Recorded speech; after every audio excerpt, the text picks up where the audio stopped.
कभी यही गोंडे बना राज देखेला नैना तरसते ना, देखेला नैना रोवतेगा, देखेला नैना रोवते ना, देखेला नैना रोवतेगा, देखेला नैना तरसते ना।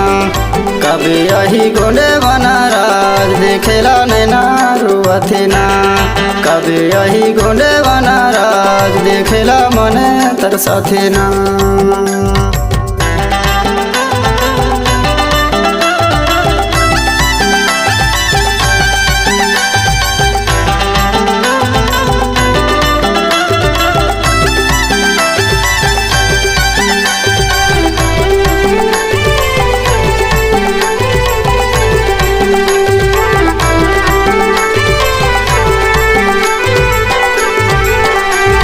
पहले जमाना में बहनी भाई पुरख के आन रखैया हैगा, पुरख के आन रखैया।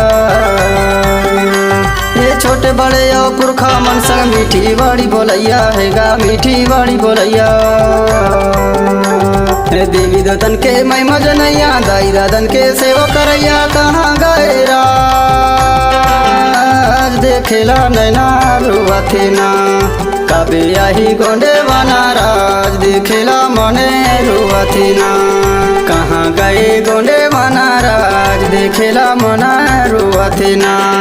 कभी यही गोंडे बना राज देखेला नैना तरसते ना, देखेला नैना रोवतेगा, देखेला नैना रोवते ना, देखेला नैना रोवतेगा, देखेला नैना तरसते ना।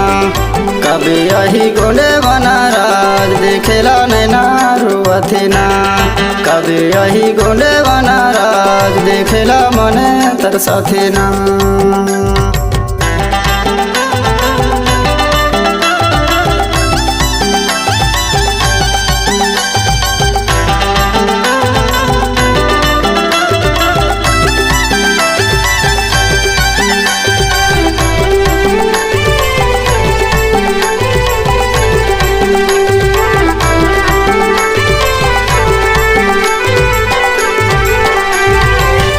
गलिया में खेलन कूदन एक संग बितावन, संगी एक संग बितावन।